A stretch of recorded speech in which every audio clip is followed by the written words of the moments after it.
Bene, iniziamo. Buonasera a tutti, benvenuti all'Ateneo Veneto. Questa sera parleremo di fine vita. Ho la sensazione che nella nostra società il fine vita sia un argomento un po' tabù.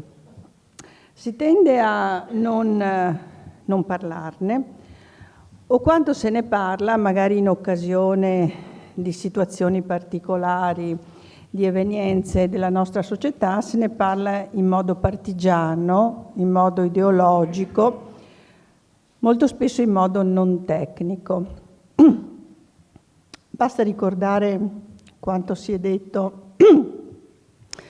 nel caso Englaro, dove si è detto che quella povera donna che per 18 anni è stata in uno stato vegetativo poteva procreare, è stato un nostro politico a dirlo, che si diceva di dare da bere agli assetati evocando il Vangelo, o quando quel povero padre è riuscito a portare questa donna, perché ormai era diventata donna, perché dai 21 anni ai 38 anni è stata immobile in un letto, quando è riuscito a portarla a Udine c'erano persone fuori che dicevano risvegliati, risvegliati. Credo che in queste situazioni alcuni di noi abbiano dato veramente il peggio. Dicevo però che non se ne parla, salvo in questi casi. È come se non si sapesse o si facesse finta di non sapere che questi sono eventi che possono accadere a noi, che possono accadere a un nostro parente anziano, ma anche a un nostro parente giovane. Quante volte dei genitori si sono trovati in queste situazioni nei confronti di un minore per il quale devono prendere delle decisioni. Forse questo atteggiamento ha varie motivazioni. Da un lato la nostra società è una società che vuole esorcizzare la morte, no? Un tempo i morti, la gente moriva in casa, il morto era nella ritualità della nostra vita, no? Adesso si allontana invece la morte deve essere lontana da noi siamo tutti giovani, belli e sani, e quindi fare i conti con delle persone che stanno per morire o che sono nella malattia è una cosa che non ci piace. Dall'altro, al di là, come dire, delle ricostruzioni sociologiche che non sono in grado di fare, il fine vita è un argomento molto complicato perché involve questioni giuridiche, morali, etiche, mediche, con una serie di valori che in effetti è difficile armonizzare. Però, complice di questo atteggiamento e responsabile per omissione, e guardate, utilizzo questi termini scientemente, è il nostro legislatore, che non ha voluto, non ha potuto, non ha voluto legiferare, nonostante sia stato sollecitato su questo punto. Io sono rimasta sconcertata di quell'aula del Parlamento del 13 dicembre 2021, quando si doveva discutere una delle proposte di legge sul fine vita, in cui c'erano 20 parlamentari. Dico 20 parlamentari. Allora, delle due l'una, o al nostro Parlamento non interessa questo argomento, ritiene che non interessi alla nostra popolazione, perché il Parlamento poi rappresenta noi, che non interessi ai cittadini. Giustamente Marco Cappato ha detto sul fine vita del Parlamento sceglie la strada dell'indifferenza. Oppure non ha il coraggio di decidere. E non ha il coraggio di decidere non tanto per la difficoltà delle decisioni di cui tutti, come dire, gli diamo atto, e l'ho appena detto, ma per mere ragioni di consenso elettorale. Quindi, se la ragione è l'indifferenza o se la ragione è poter, come dire, incrinare il consenso elettorale, Evidentemente entrambe le giustificazioni sono, a mio parere, totalmente inaccettabili. Il Parlamento dovrebbe invece esercitare le prerogative proprie, fare un saggio uso dei canoni di ragionevolezza, di bilanciamento dei vari diritti, dei vari interessi, anche per evitare situazioni di impasse, come in cui spesso ci troviamo, scelte personalistiche dei medici, delle persone, anche magari delle scelte arbitrarie, tenendo conto che in questi casi si ha a che fare con situazioni molto delicate, quali sono quelle della malattia, perché nella malattia si è fragili, si è vulnerabili e si è dipendenti da altri.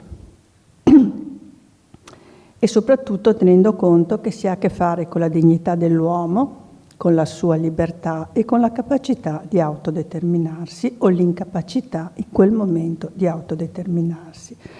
Per quello abbiamo voluto un titolo provocatorio, cioè esiste in Italia il diritto di morire? Può una persona decidere di porre fine alla propria vita in certe situazioni? E cercheremo di dare una spiegazione. Ma ritornando a quell'aula vuota, ricordo uno scambio di mail che ci fu tra Silva Meneto, che è la nostra addetta alle comunicazioni, e me, e il notaio Maria Luisa Semi. Ci scambiamo proprio delle mail con oggetto la vergogna di quell'aula vuota, e da quella indignazione che era venuta a tutte e tre era nata la volontà di fare un incontro sul fine vita. Dopo pochi giorni Maria Luisa ci ha lasciato, era anziana ma era molto, molto vitale, insomma si era anche proposta di aiutarmi nell'organizzare questo impegno, ma noi abbiamo voluto mantenere questa promessa che ci eravamo fatta e dedichiamo veramente dal cuore questo incontro a lei. La mia introduzione è terminata, voi oggi avrete la possibilità di sentire, come è nella tradizione del nostro Ateneo, delle persone altamente competenti nei vari settori e nei vari livelli che il fine vita, come dire, viene ad abbracciare, e che cercheranno di, come anche questa è tradizione del nostro Ateneo, di fare un'alta divulgazione, cercando di farci comprendere quali siano i problemi che si devono affrontare. Iniziamo dal dottor Mannucci Pacini, che ringrazio, è un mio, devo dire, ex collega, perché io adesso sono in pensione, ci conosciamo da tempo, ed ha presieduto la Corte d'Assise al Tribunale di Milano, che ha giudicato Marco Cappato per l'aiuto al suicidio di Fabiano Antoniani, cosiddetto DJ Fabo, e che ci farà, come dire, un quadro di quella che è la legislazione o non legislazione sul punto, la giurisprudenza, cioè le decisioni dei giudici, e ci spiegherà anche perché i giudici, alcune volte, lo ricorderete, è stato il caso di Luana Englaro, in cui sono intervenuti vari giudici, è intervenuta alla fine la Cassazione, o dal punto di vista civile o sotto il profilo penalistico, sono chiamati ad intervenire. Quindi buon incontro a tutti, lascio parola al dottor Mannucci Pacini.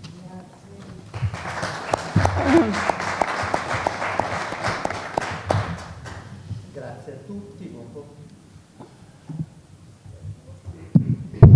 Grazie a tutti, buon pomeriggio e un ringraziamento particolare ad Antonella che mi ha coinvolto in questo incontro che, come lei ha anticipato, spero che sarà, come dire, intenso e anche dibattuto, perché questi sono temi in cui francamente una parola che sia definitiva non può essere detta da nessuno, a mio parere, né da un giudice né da un medico né dai professori che si sono occupati per la loro competenza di questioni bioetiche.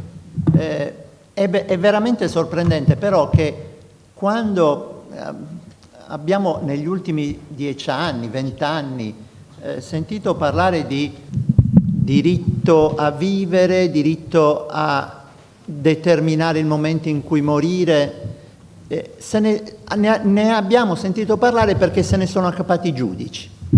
E questo a me è sembrato sempre davvero sorprendente, dalla vicenda Englaro alla vicenda Welby, alla vicenda ultima di DJ Fabo, ma tante altre vicende meno note in cui i giudici sono dovuti intervenire per dirimere questioni che più opportunamente dovrebbero essere decise da altri, in particolare dal legislatore, che deve definire in modo, come dire, generale quali sono i temi che interessano le persone che si trovano in una situazione in cui possono da un momento all'altro morire, possono, se si ritiene, decidere il momento e le modalità in cui vogliono vivere e vogliono morire.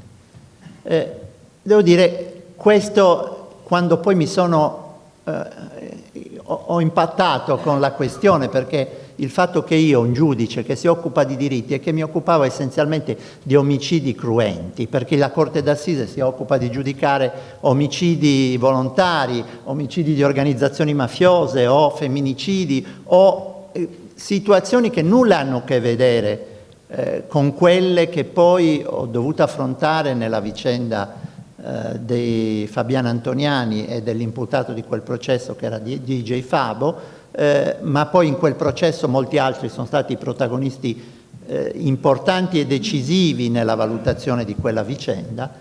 Quando mi sono trovato a occuparmi ho detto: ma perché un giudice si deve occupare di questioni bioetiche? Perché di questo si tratta.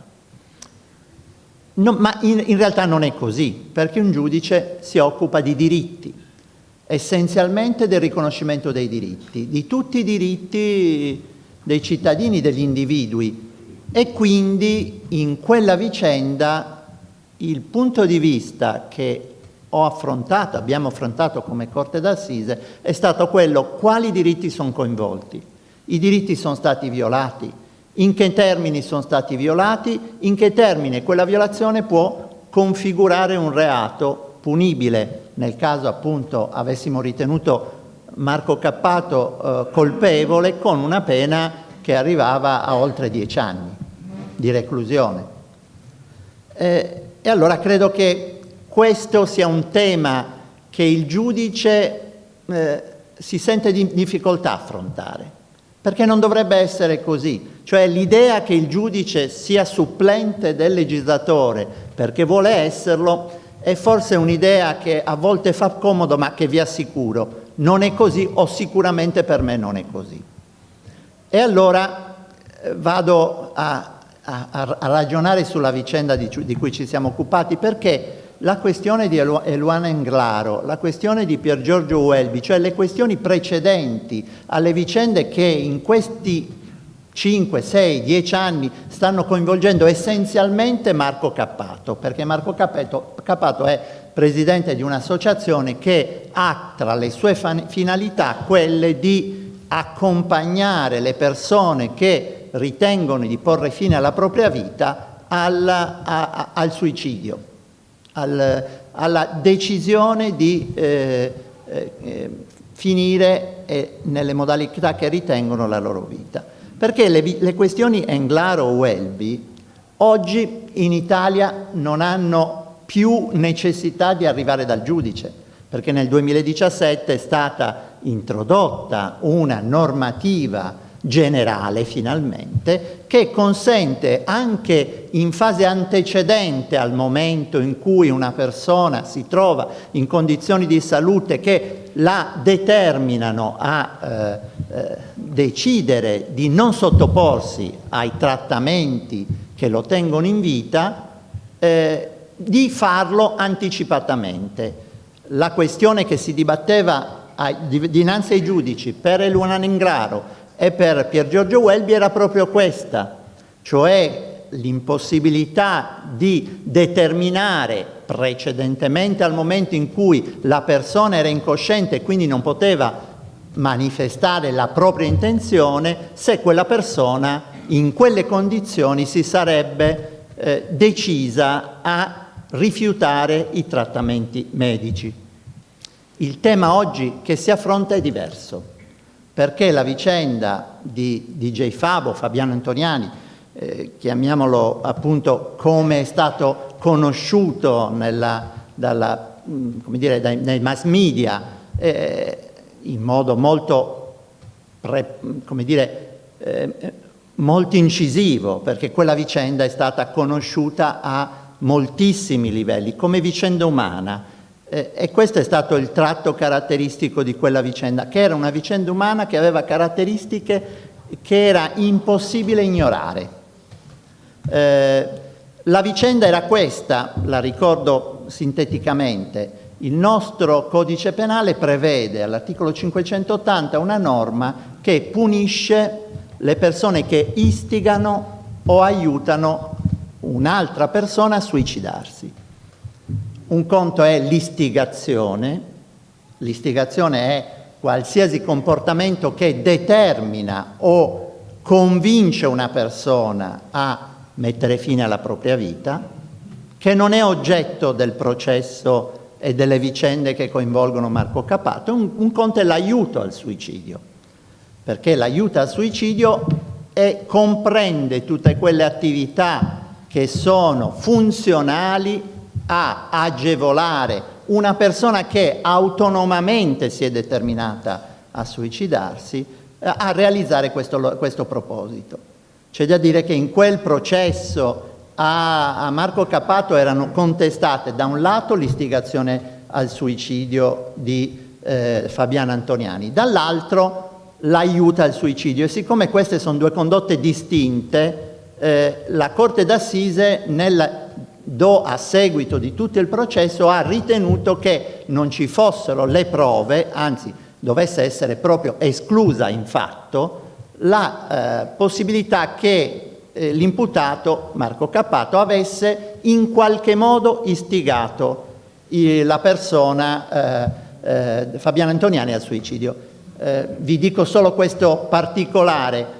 La vicenda si è svolta con l'accompagnamento da Milano in Svizzera della persona alla clinica dove erano stati definiti gli accordi per la procedura di suicidio, che è una procedura in cui nessuno interviene nella condotta finale, perché Fabiano Antoniani ha iniettato la sostanza che l'ha portato in brevissimo tempo alla morte, utilizzando l'unica parte del corpo che aveva attiva, cioè la bocca, e spingendo con la bocca una pompetta che ha determinato il meccanismo di iniezione della sostanza.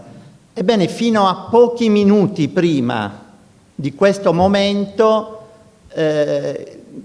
Marco Cappato, che era presente insieme ai familiari, ha chiesto e ha invitato Fabiano Antoniani a recedere da quel suo proposito, cioè ha tentato di invitarlo a non farlo.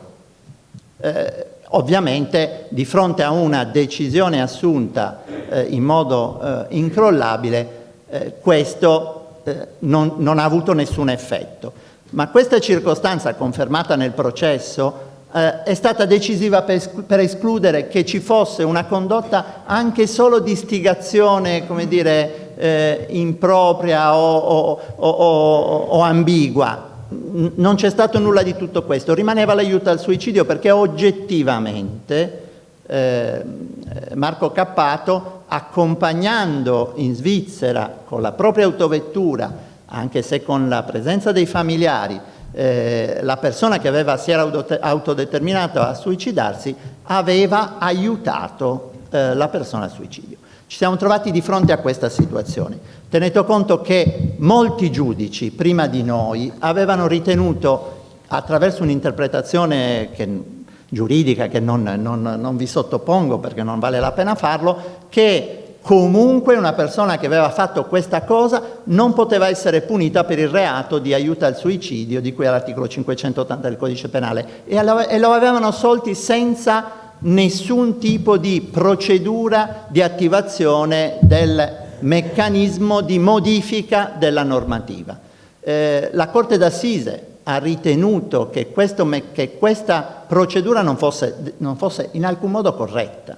Qui c'era una questione fondamentale rispetto alla quale un giudice non poteva assumersi il compito di decidere in che termini quella norma non potesse essere applicata. Il giudice normalmente interpreta le norme, ma in quel caso ci doveva essere un'interpretazione conforme con i principi della Costituzione e della Convenzione europea dei diritti dell'uomo, per cui la Corte d'Assise ha ritenuto che quella previsione dovesse essere rimessa alla Corte Costituzionale per valutare se quella norma era o meno conforme alla nostra Costituzione. Come forse sapete, la Corte Costituzionale, ricevuta l'ordinanza della Corte d'Assise di Milano, ha ritenuto opportunamente, io ritengo di sì, ma su questo i giuristi si sono abbastanza scannati, ha ritenuto opportunamente che il legislatore, che è il massimo organo che su questa materia deve decidere e deliberare in via generale per tutti, dove al legislatore dovesse essere riconosciuto un anno di tempo per intervenire con una legge che mettesse fine a questa situazione che la Corte Costituzionale riteneva indubbiamente non conforme alla Costituzione. Cioè la Corte Costituzionale, ritenendo che quelle persone non potessero essere punite, ha ritenuto di fermarsi e di dire: caro legislatore, hai un anno di tempo, in un anno devi introdurre una legge che regolarizzi dal punto di vista costituzionale il nostro codice penale e escluda alcune condotte, quelle di aiuto al suicidio, dall'ambito della punizione, della sanzione penale. In quell'anno il legislatore non ha fatto nulla. Questa è stata, come dire, la sorpresa da cittadino. La sorpresa da cittadino è che di fronte a un ruolo di supplenza rispetto al quale il giudice dice: io non voglio intervenire a supplire, a decidere io cos'è giusto e cos'è sbagliato, perché c'è un organismo che lo deve decidere. Di fronte alla Corte Costituzionale che dice: questa normativa non è conforme alla Costituzione, modificala tu, altrimenti devo intervenire io, non è intervenuto. E quindi al decorso dell'anno la Corte Costituzionale ha dichiarato l'illegittimità costituzionale di quella norma dell'articolo 580 proprio perché ha ritenuto non conforme alla Costituzione punire con una sanzione anche molto significativa, oltre 10 anni di reclusione, la persona che fosse responsabile di quella condotta aiuto al suicidio. La Corte Costituzionale è inevitabilmente, vista la mancanza di intervento legislativo, ha anche individuato i quattro presupposti sulla cui base era non legittima quella punizione. Il primo presupposto è l'esistenza di una situazione patologica irreversibile. Quindi situazione patologica irreversibile che deve essere accertata dal momento in cui è intervenuta la sentenza della Corte Costituzionale in avanti da dei medici, da un'equipe di medici. Quindi quello è il primo presupposto. Il secondo presupposto che richiede l'intervento dei comitati bioetici costituiti a livello, credo, delle ASL. Il secondo presupposto è che quel tipo di situazione fosse, si accertasse la effettiva volontà della persona che aveva deciso e richiesto l'accesso al suicidio assistito. Il terzo presupposto è l'esistenza in capo a questa persona di una situazione di dolore insopportabile. Lo definisco così in modo generico, se volete leggiamo appunto la sentenza della Corte che definisce in poche righe questa situazione, ma comunque una situazione di dolore fisico e psicologico che la persona malata con una situazione di una patologia irreversibile considera per sé intollerabili.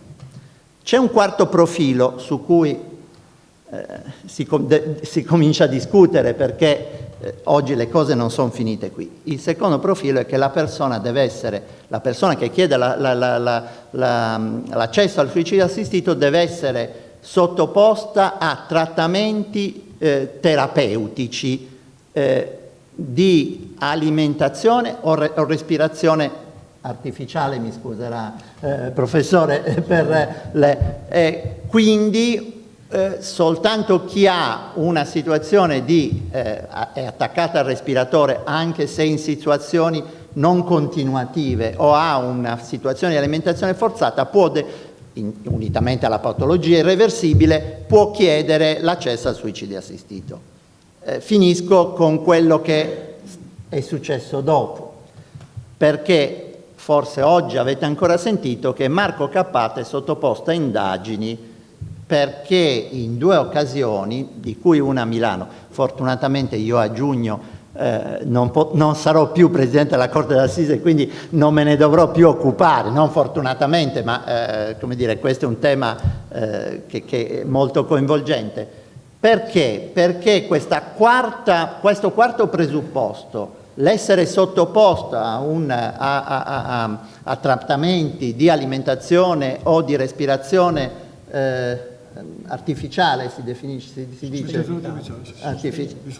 sostegno vitale. Sostegno vitale. Quello che noi abbiamo accertato nel caso di Fabiano Antoniani è che lui aveva un sostegno vitale, nel senso che una respirazione artificiale e un'alimentazione artificiale che era, come dire, non continuativa, ma interveniva in situazioni di supporto intermittente. Benissimo, vedete che è giusto qui avere.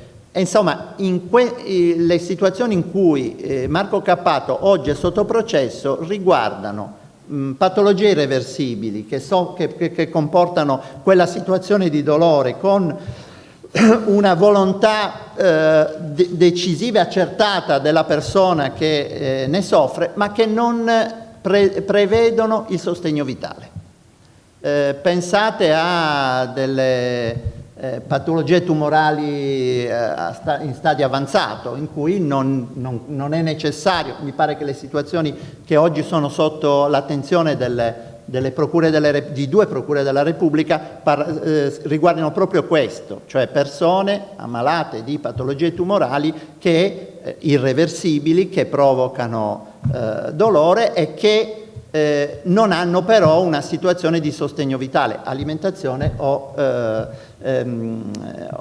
respirazione artificiale. Ecco, questa situazione non rientra nella previsione della Corte Costituzionale. La Corte Costituzionale ha posto questa quarta condizione per cui quelle situazioni non possono accedere al meccanismo, alla procedura prevista, che è una procedura di cui poi se volete parliamo, prevista proprio dalla sentenza della Corte Costituzionale. E quindi per queste ragioni, per ragioni ovviamente di battaglia, diciamo, non direi politica, ma il focus dell'associazione di cui Marco Cappato è presidente, questo è quello di intervenire nelle situazioni in cui non c'è, a loro parere, tutela dei diritti di autodeterminazione, che è quello di cui magari si parlerà oggi. Io mi fermerei qui. Grazie. Vi ringrazio.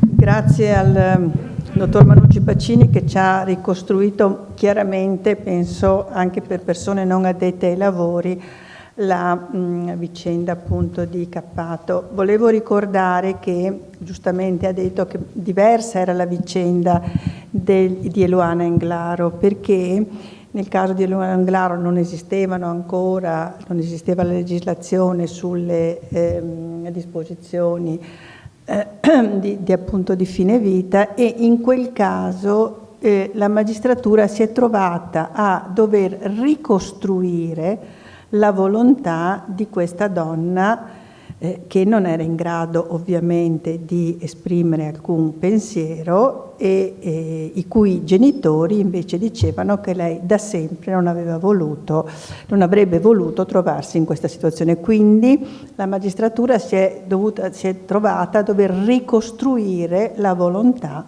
di questa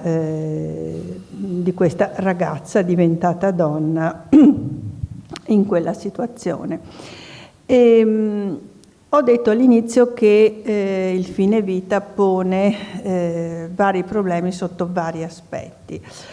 Adesso la parola al professor Antonio Darè, ordinario di filosofia morale all'Università di Padova e componente del Comitato Bioetico Nazionale, al quale chiediamo di parlare di quest'ultimo organismo, di farci capire quali sono le competenze, quali sono i criteri di valutazione. Vorrei ricordare, in una recente intervista che ha fatto il papà di Eluana Englaro, disse che quando lui fece, la situazione della figlia era evidentemente gravissima fin dall'inizio, e lui e la moglie dissero al medico che voleva procedere che la figlia non avrebbe mai voluto questi trattamenti, e il medico rispose: noi non possiamo non curare. E alla richiesta di Englaro, ma chi le dà questo diritto? La risposta del medico fu la cultura della vita, la scienza, la coscienza, il codice deontologico, il giuramento di Ippocrate. Allora io adesso vorrei lasciare la parola al componente del Comitato Bioetico Nazionale, ma anche poi al dottor Leoni, Presidente del Consiglio dell'Ordine dei Medici, per capire di più qual è la posizione del medico, come si pone in queste vicende. Prego, professore. Grazie per l'invito. Allora, io prenderei sul serio la domanda alla quale siamo stati invitati a rispondere, quindi non parlerei più di tanto del Comitato Nazionale per la Bioetica, poi eventualmente se ci sono delle domande posso riferire qualcosa, perché è un organismo composito con idee differenti e quindi non è poi così semplice arrivare a conclusioni condivise. Scusi professore, ci può dire anche da chi è composto, proprio le qualifiche, cioè di chi compone questo comitato? Allora, il nuovo comitato che è stato nominato dall'attuale governo è stato nominato nel dicembre scorso e presenta una varietà di figure, appunto dai bioeticisti, filosofi morali, c'è una magistrata anche De Renzis, ci sono giuristi, e ovviamente ci sono medici di varie specialità, e poi ci sono i rappresentanti dell'Ordine dei Medici stabilmente, i rappresentanti dell'Istituto Superiore di Sanità e così via. Ma per dire, il Comitato di Bioetica nella passata edizione si è occupato del suicidio medicalmente assistito a partire appunto dalla situazione che è stata poc'anzi descritta e si è diviso in tre parti, per dire. Ma non ritengo opportuno più di tanto adesso entrare nel merito di queste distinzioni. Vorrei proprio prendere sul serio la domanda, cioè esiste un diritto a morire in Italia?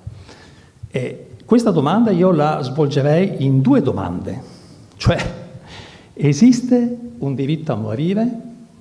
Esiste un diritto al suicidio e magari al suicidio medicalmente assistito? Quindi articolerei queste due domande. Allora, La prima domanda è: esiste un diritto a morire? Ecco, io qui farei mie le considerazioni di un grande pensatore, Hans Jonas. Nel 1978 è emigrato negli Stati Uniti, ebreo e tedesco, faceva parte fra l'altro della brigata ebraica che entrò a Udine, a Palmanova, sul finire della Seconda Guerra Mondiale. E comunque nel 1978 scrive un saggio intitolato Tecniche di differimento di morte e il diritto di morire. E dice, ma insomma è ben strana questa espressione diritto di morire, perché solitamente noi parliamo di un diritto di vivere, non di un diritto di morire. E anzi, come dire, se noi andiamo ad alcuni nomi illustri anche della modernità, penso a Locke, lì è ben chiara la tesi che c'è un diritto alla vita e guai a rinunciare alla vita, guai anche a suicidarsi, perché se tu legittimi la disponibilità della vita, puoi anche legittimare la possibilità che il potere pubblico, che lo Stato, si appropri della tua vita, ti elimini. Attenzione che questo è un argomento da non sottovalutare, adesso lo richiamerò fra un po' quando ritorneremo sui contenuti della Corte Costituzionale a proposito del caso di DJ Fab. Quindi è un'espressione strana, tuttavia, dice Jonas, possiamo intendere il diritto a morire come il diritto a rifiutare le cure, a rinunciare alle cure. Ecco il senso allora anche del titolo di quel saggio, cioè Tecniche di differimento della morte. Siamo nell'epoca della tecnicizzazione, non solo della vita, ma anche della morte. Siamo nell'epoca del prolungamento indefinito della vita in una condizione grigia che è non più vita ma non ancora morte. Insomma, qui c'è la legittimità di rifiutare le cure, di rinunciare alle cure.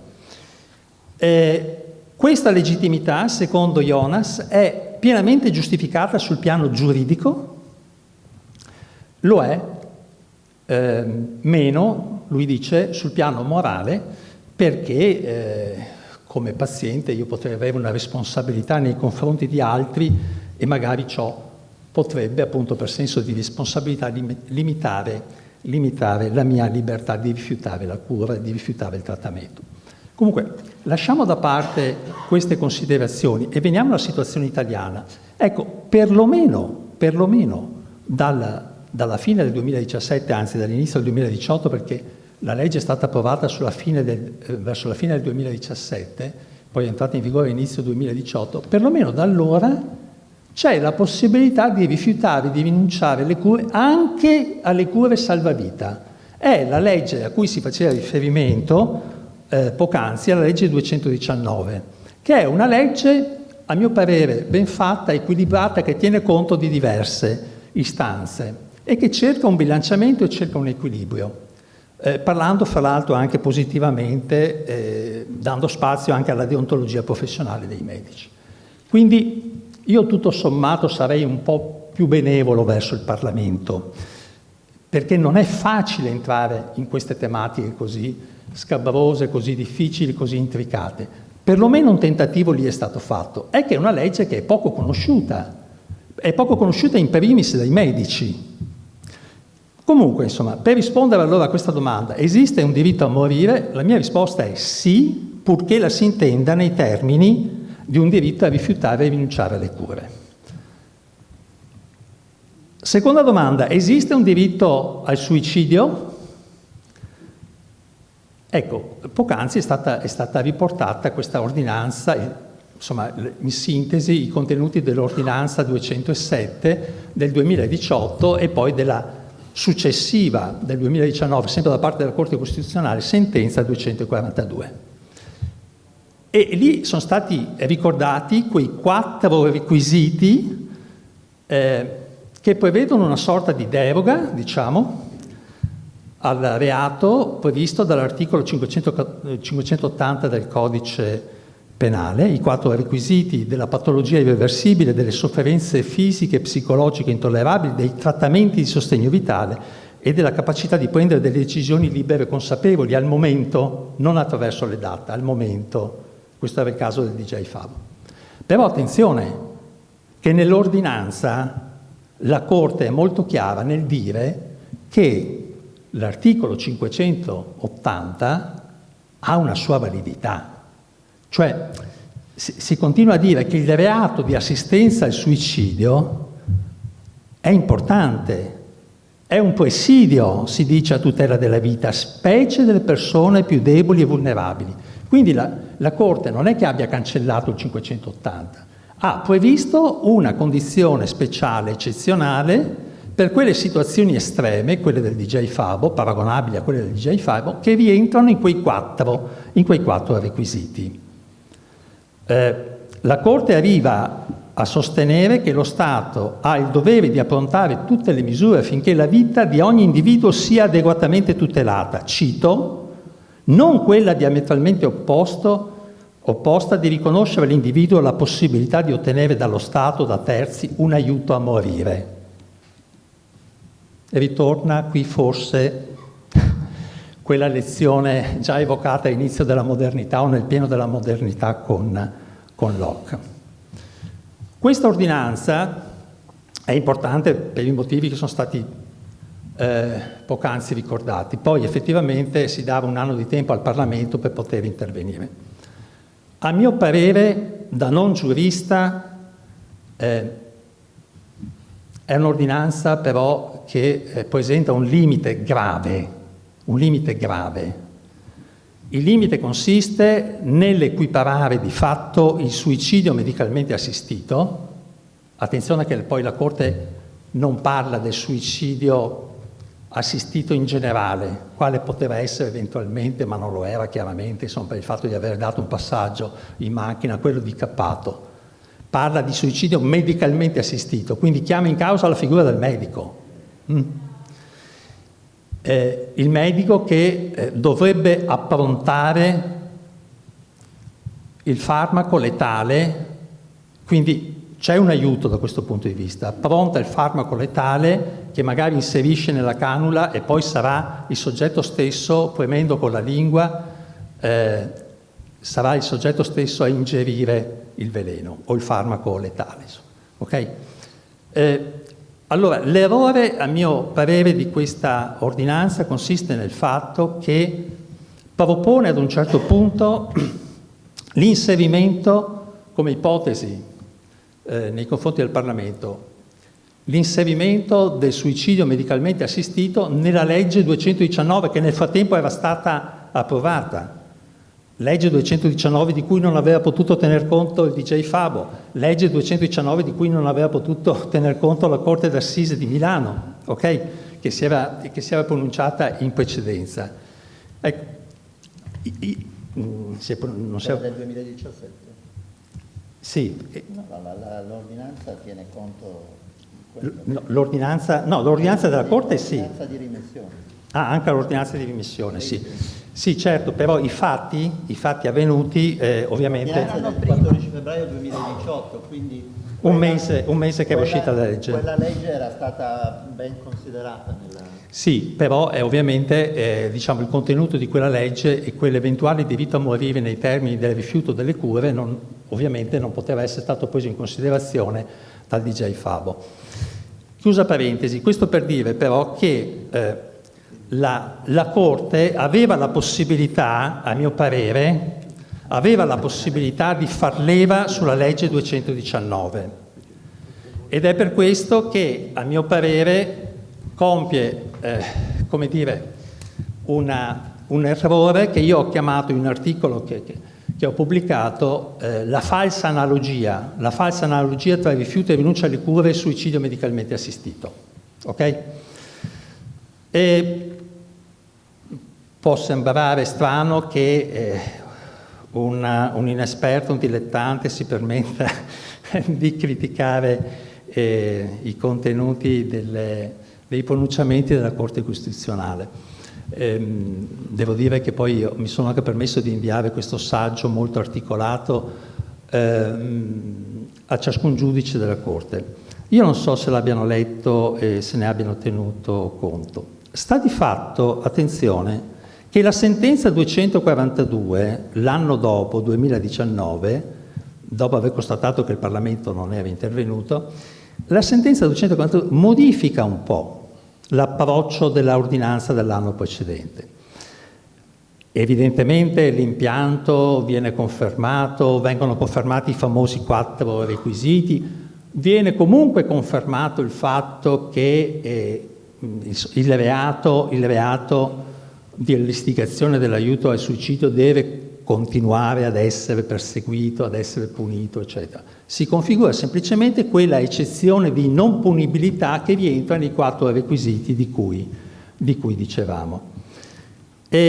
Però nella sentenza del numero 242 non si parla più di un diritto del soggetto al suicidio, né si parla più, attenzione, di un obbligo per il medico, giuridicamente sanzionabile qualora questo obbligo non venisse adempiuto. Questo cosa significa? Significa che il ricorso al suicidio medicalmente assistito da parte di un paziente che si trova in quelle condizioni estreme di cui dicevamo, la richiesta quindi di suicidio medicalmente assistita è non tanto un diritto, quanto una situazione appunto estrema, eccezionale.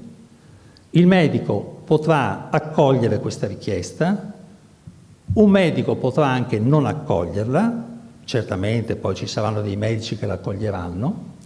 Ecco, sta di fatto che però, diciamo, la posizione della Corte in questa sentenza risulta essere molto più prudente. C'è un elemento, secondo me, che chiarisce questo cambio di posizione della Corte dal 2018 al 2019 ed è l'obiezione di coscienza.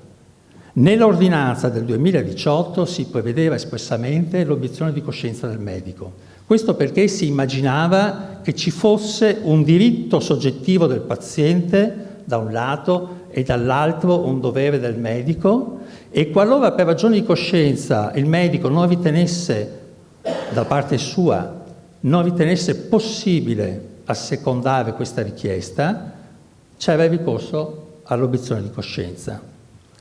Nella sentenza 242 questa viene meno e lo si spiega espressamente, lo si dice espressamente e vi leggo il passo perché è molto chiaro. Quanto poi al tema dell'obiezione di coscienza del personale sanitario, la declaratoria di illegittimità costituzionale si limita a escludere la punibilità dell'aiuto al suicidio nei casi considerati, senza creare alcun obbligo di procedere a tale aiuto in capo ai medici. Quindi non c'è alcun obbligo da parte dei medici. Chiudo subito. Resta affidato pertanto alla coscienza del singolo medico scegliere se prestarsi o no a esaudire la richiesta del malato. Allora, un minuto che nel frattempo sarà diventato mezzo minuto.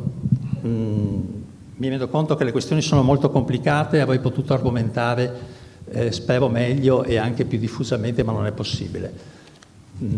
Lavoriamo sulla 219, lavoriamo sulla diffusione dei contenuti della 219.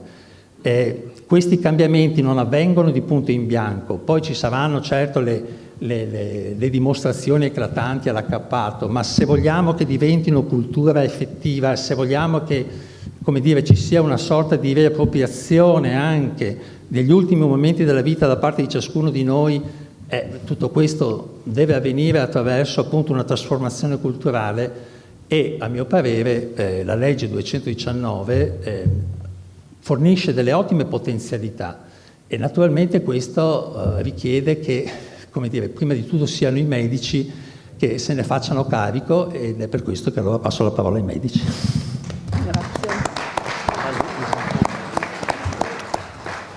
Grazie. Allora, per chiarire, quando si fa riferimento alla legge 219 del 2017 è quella che riguarda le disposizioni anticipate di trattamento, in cui quando una persona, diciamo, sta bene, con consumo, decide per l'eventualità, e poi ce ne parlerà il notaio Zorzi. Adesso veniamo con il dottor Giovanni Leone, che è il presidente dell'Ordine dei Medici e Chirurghi di Venezia, a parlare di che cosa accade nella realtà degli ospedali, perché è vero, sono questioni molto, molto delicate. Il professore è stato più indulgente col legislatore, io non lo sono per niente invece, perché molto spesso si lascia ai fatti decidere su queste cose, con delle procedure a volte corrette, a volte non corrette. Sappiamo che dal punto di vista medico, a un certo punto, in una certa situazione di grave compromissione della salute di un paziente, fare una cosa o non farne un'altra porta all'esito della morte. Riporto sempre, scusate se mi rifaccio Englaro, ma siccome ho visto questa intervista che ha rilasciato recentemente, a lui è stato chiesto, dice, ma non le conveniva alla fine decidere diversamente per sua figlia, magari nel silenzio, senza farle una battaglia? E lui rispose, no, non abbiamo fatto questa scelta, perché abbiamo sempre detto che il tutto doveva finire nella legalità e nella società, senza nascondigli e furbizie. Questa è stata la risposta di Englaro ed è per questo che io imputo al nostro legislatore una omissione responsabile. Ecco, allora, tornando al dottor Leoni, cosa succede nella realtà degli ospedali? Va bene. Allora, intanto grazie mille alla Presidente Magaraggia dell'invito, con questi relatori emeriti. Col professor Darebi sono trovato a Padova qualche anno fa, adesso mi è venuto in mente, insomma, sullo stesso argomento, diciamo. Io sono qui come rappresentante. Io sono il Presidente dell'Ordine dei Medici di Venezia, sono anche il Vicepresidente nazionale della Federazione degli Medici Chirurghi. Ciò vuol dire che dopo il Presidente Filippo Anelli rappresento i 460.000 medici italiani, di cui 420.000 in servizio, gli altri sono, diciamo, pensionati. Al netto di quelle che sono le mie posizioni personali, io sono qui come rappresentante della categoria.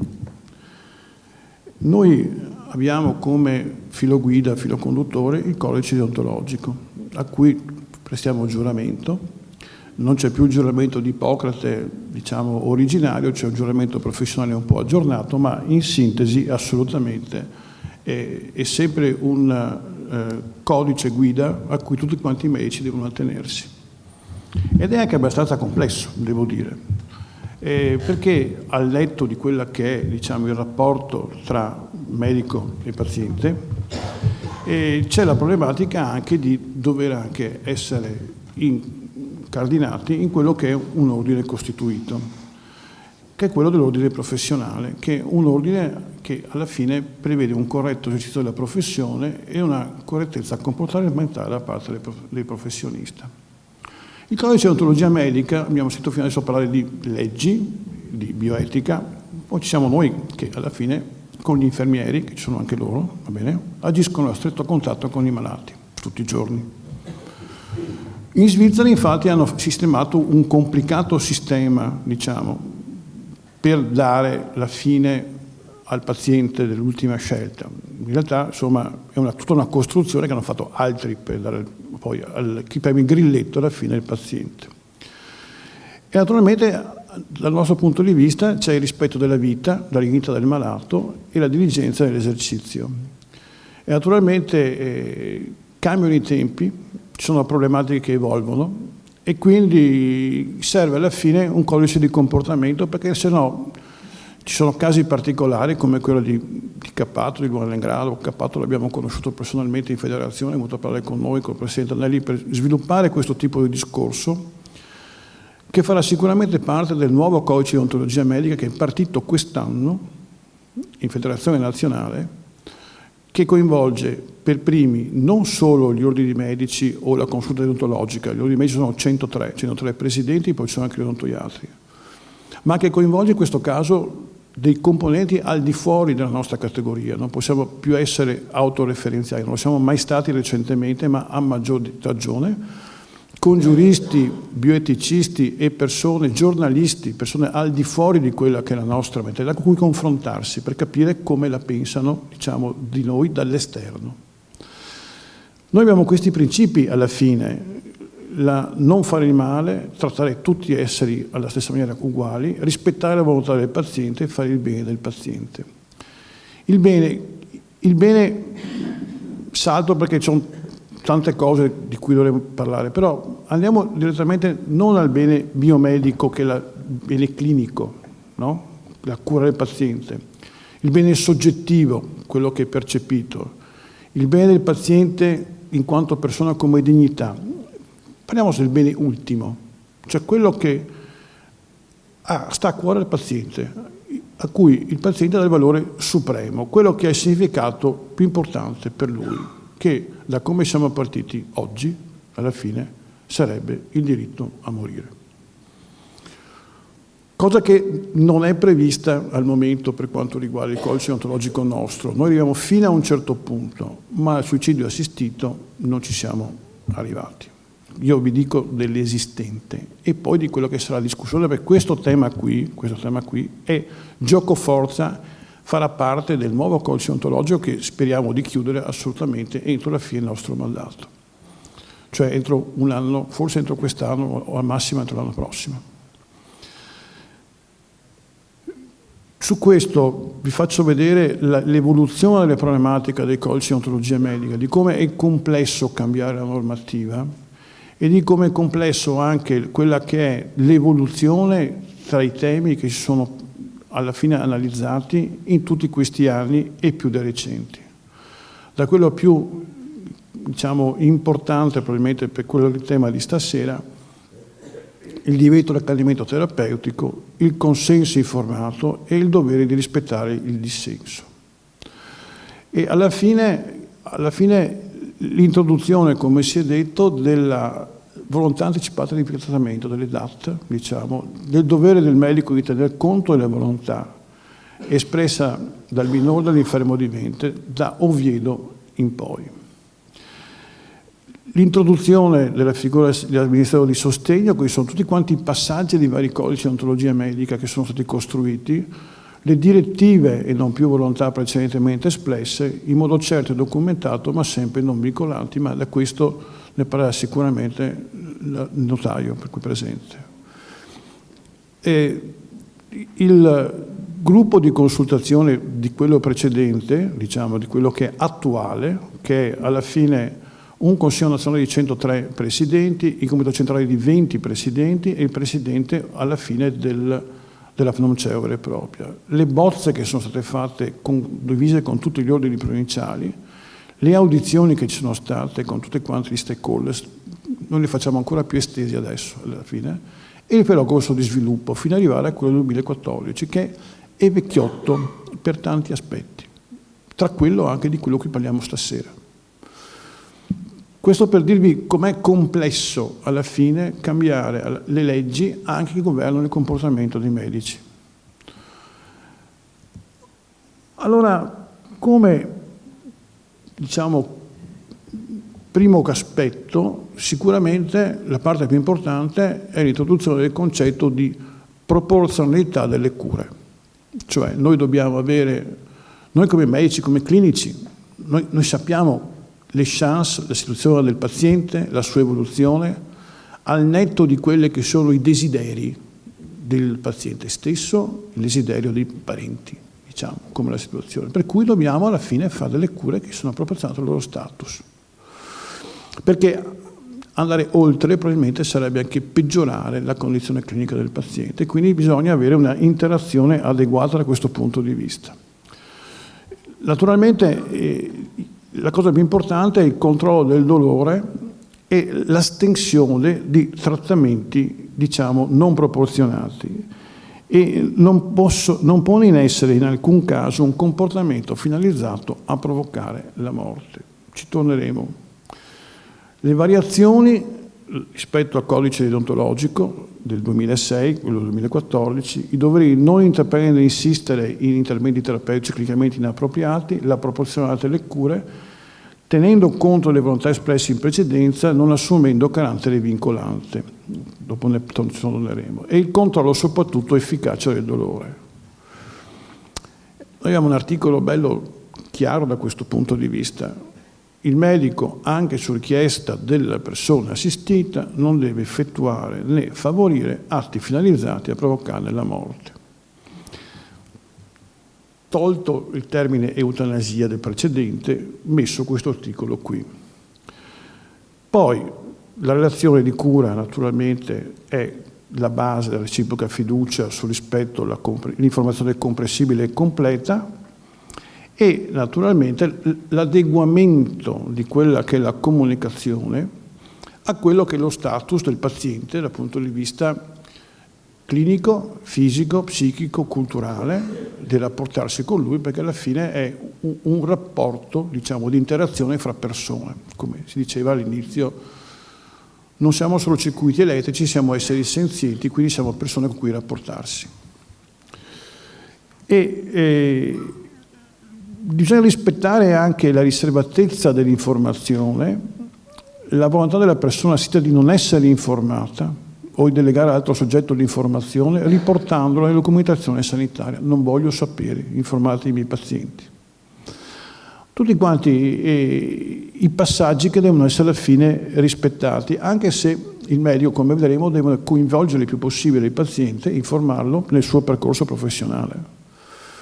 Il consenso informato è un'esclusiva competenza del medico, ma è delegabile, quindi alla fine noi dobbiamo, per tutti quanti i passaggi, avere l'informazione scritta, orale, altre modalità, video registrata, sono tante ipotesi che si fanno in questo periodo per quanto riguarda quello che è la volontà del paziente. E il medico tiene adeguata la considerazione di opinione espressa dal minore in tutti i processi decisionali che lo riguardano, perché ci sono anche stati casi clamorosi da questo punto di vista.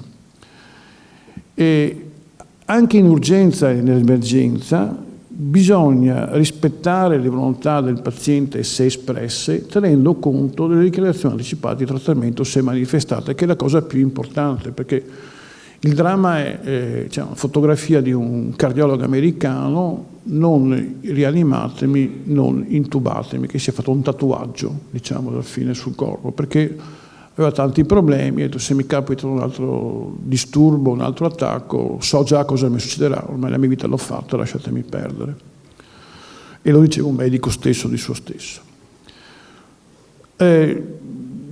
Naturalmente le dichiarazioni anticipate di trattamento comprovano la libertà e la consapevolezza della scelta sulle procedure diagnostiche e interventi terapeutici, attuati, questo, in condizioni di totale o grave compromissione delle facoltà cognitive, e quindi è una cosa che si fa prima, quando ormai tu non potrai più decidere da questo punto.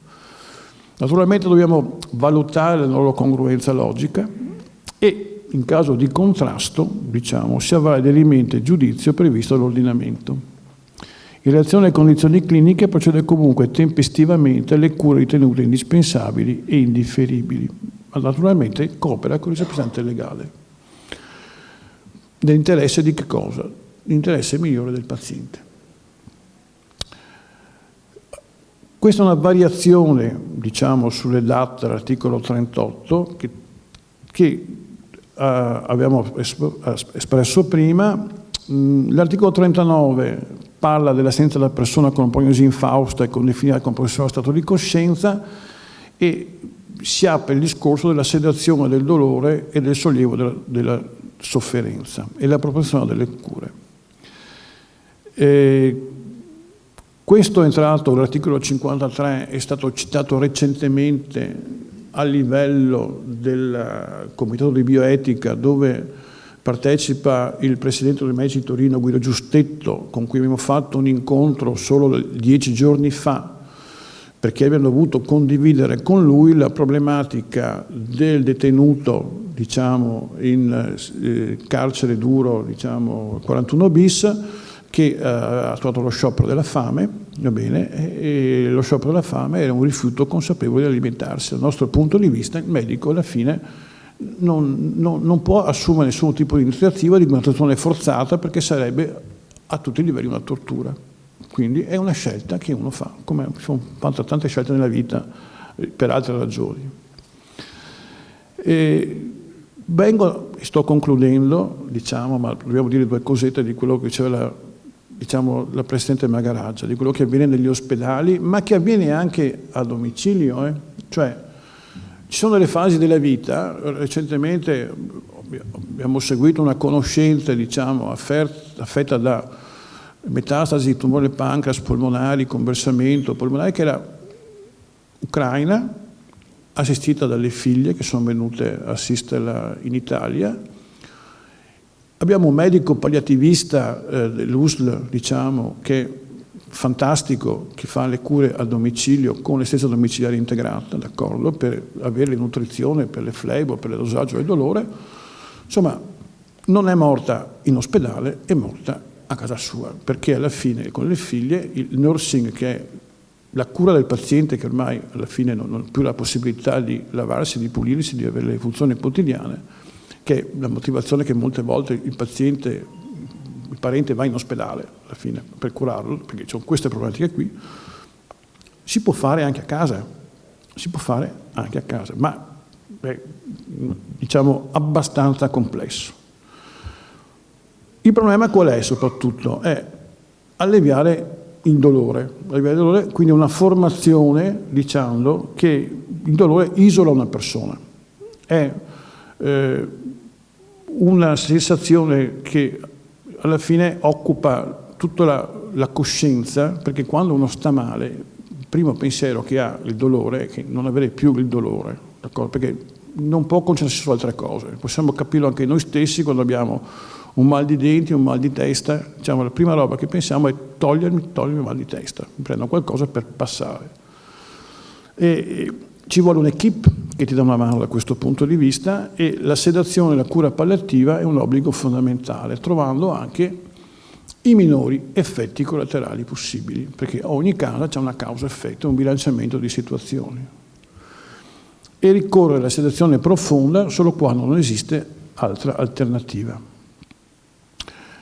Ci sono le fasi della sedazione. C'è la sedazione primaria, in cui si riduce un attimo la coscienza del paziente, lo stato di ansia che gli dà il dolore, e si utilizzano il benzodiazepina, il Valium, diciamo l'Exotan, diciamo i sedativi quelli leggeri. Okay?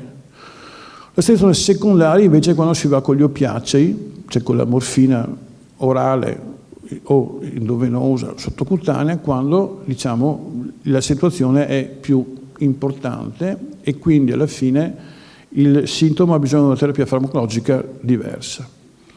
Esistono vari tipi di sedazioni, che è la profonda, che riduce la coscienza del paziente fino alla morte, l'intermittente, quando ancora ha dei momenti di lucidità, perché uno magari riesce a comunicare, a parlare. Pensiamo uno con un tumore cerebrale che gli dà un'ipertensione endocrinica, che gli dà un mal di testa che è incoercibile, una roba pulita, no? Però, capito, il dolore, potete solo immaginarlo quello che può essere. E alla fine la vigilanza può essere, diciamo, semplicemente qualcosa che dà dolore, ti svegli per avere male. A questo punto ti dice: sedatemi e fatemi passare il dolore. La profonda, che provoca la perdita di coscienza, e la leggera, di fasi più iniziali, quando c'è un livello che permette la comunicazione. Poi c'è il sintomo refrattario, cioè tu hai già un livello, diciamo, per quello che è la sedazione. Con lo specialista terapia antalgica ti hanno già messo quelli che sono i device anche in pompa in continua, o comunque a un certo tipo di livello per avere il farmaco. La tua condizione scade, scendi ancora di 2 o 3 gradini di problematica, quando alla fine la terapia originale non è più in grado di controllare il dolore senza compromettere la coscienza. Compito del medico è la diagnosi differenziale con un sintomo difficile, cioè su un'altra cosa che è sovrapposta alla causa originaria, che potrebbe essere curata, diciamo, anche in un'altra maniera che non con la sedazione del dolore. Quando si passa a questo livello, l'importante è il coinvolgimento, cioè sono decisioni pesanti da prendere, e alla fine se ne parla con il malato e con la famiglia, perché normalmente i malati hanno anche tutta la famiglia che li assiste e che in questo percorso finale, che sia a casa o che sia in ospedale. E quindi bisogna spiegare che il sintomo refrattario non è più controllabile con la terapia in atto, e quindi è necessario alterare lo stato di coscienza, che potrebbe essere l'ultimo step definitivo. Quindi la situazione profonda si giustifica essendo l'unica possibilità per alleviare la sofferenza in un tempo accettabile. Che cosa succede in realtà? E soprattutto com'è che ci si rapporta col paziente nelle ultime fasi? Intanto bisogna spiegargli, se possibile, la sua situazione. Ci sono anche delle persone che hanno un certo livello culturale, che possono essere preparati prima a quello che è la parte finale. Valutare i tempi del dire e dire poi la verità. La verità è un punto di arrivo di un sacco di passaggi. La gente molte volte capisce quando è arrivata alla fine da sola, non devi spiegarglielo assolutamente, è una fase di intesa. Poi diciamo c'è una fase in cui è chiaramente necessario il rapporto tra tutta quanta l'equipe che segue, che non c'è solo il medico, ma c'è tutto quanto un gruppo di soggetti che seguono il paziente, e quindi poi c'è una fase, oserei dire, finale. Allora, discutevamo l'altro giorno con il presidente dei medici di Ancona, che lui di mestiere fa il palliativista, e in preparazione a stasera ci siamo fatti una chiacchierata per telefono con Fulvio Borromei, perché lui naturalmente ha una grande esperienza in questo. Io faccio il chirurgo in ospedale e quindi ho un altro tipo di esperienza. Cioè, in chirurgia si muore anche in chirurgia, da noi restano i pazienti che vanno male, che hanno problemi, che hanno avuto un infarto intestinale, che sono stati anche operati ma non hanno speranze, un paziente che si complica, un paziente anziano in cui si è provato a fare qualcosa, che ormai non è più chirurgico, ma per problemi vari, drenaggi, sondini, rimane in chirurgia, quindi ce lo troviamo anche noi. Abbiamo quello della terapia antalgica, abbiamo meno esperti di chi lavora in geriatria in medicina, sicuramente, ma ci atteniamo a determinati tipi di regole. A un certo punto ci spiegavamo con il dottor Borromei, noi monitoriamo praticamente l'evoluzione del paziente, perché siamo portati a fare questo, abbiamo portati a fare tanti esami, tanti controlli e a lottare per un paziente. Poi a un certo punto vedi il declino, cioè il passaggio dall'altra parte della collina, che è un lento scivolare. Ma ormai il destino di questa persona, che sia cosciente o incosciente, ormai è destinato. Quindi tu devi fare tutto quello che è nelle tue possibilità, che non sono più chirurgiche, che sono mediche, diciamo specialistiche, per portarlo dall'altra parte. A un certo punto, che cos'è che ti porta all'exitus? Che poi alla fine normalmente è l'arresto cardiaco. Ne discutevamo con il dottor Borromei, è l'insufficienza respiratoria ingravescente. Quando uno fa sempre più fatica a respirare, per varie situazioni. Da controllare con farmaci che magari asciugano i polmoni, evitano quello che è il rantolo, anche per la problematica dei parenti, poi tutto quello che è, diciamo, la dignità della persona nelle ultime fasi della vita. Ci sono delle tecniche per fare questo. Poi a un certo punto si ha un'evoluzione per cui la progressione della malattia è tale che il livello del farmaco sale a un certo tipo di livello, d'altra parte, insieme portano probabilmente anche alla compromissione definitiva del tipo respiratorio. E questo è il sistema più semplice, più leggero, più pulito per lasciare, senza che un paziente abbia le sofferenze per se stesso e anche per i malati. Quindi, concludendo, la problematica è che noi abbiamo parlato oggi di persone coscienti che decidevano o volevano finire la loro esistenza con una procedura presa in fase di coscienza, in cui uno aveva ancora una settimana, un mese, 3 mesi da vita, d'accordo, di interrompere in maniera medicalmente assistita la propria esistenza. Noi non siamo a questo livello, qui in Italia, e soprattutto non siamo a livello dal punto di vista del codice deontologico. Noi possiamo solo in questo momento, rispettando il codice deontologico, accompagnare il paziente, avere delle cure proporzionali, rispettare le sue volontà e quelle della sua famiglia, e soprattutto avere sempre un comportamento aderente a quelle che sono normative che tutti quanti noi siamo tenuti a rispettare. Grazie.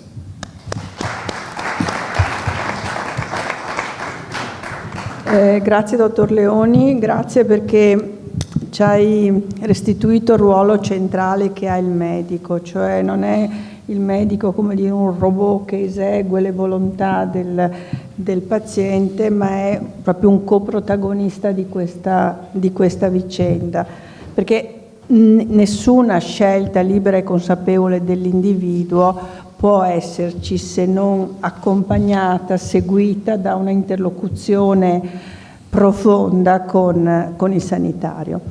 E adesso veniamo alla parte che riguarda le disposizioni anticipate di trattamento. Avete sentito citare sempre questa benedetta legge del 2019-2017. Allo Stato, dal punto di vista della nostra legislazione, è lo strumento che l'ordinamento ci ha messo a disposizione, e di come devono essere fatte e a chi devono essere fatte queste disposizioni anticipate di trattamento ci parlerà il notaio Cristina Zorzi.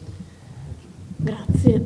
Allora, intanto vi ringrazio per questo invito, che mi fa doppiamente piacere perché anche nel ricordo di una collega che ben prima di me ha iniziato questa professione, soprattutto in anni in cui noi donne non eravamo ancora molte a fare la professione di notaio, dove la legge notarile addirittura non prevedeva proprio la declinazione, al femminile di questa nostra professione. I tempi sono cambiati, ma è bello ricordare una collega che ha fatto tanto in anni in cui era un po' diversa la professione.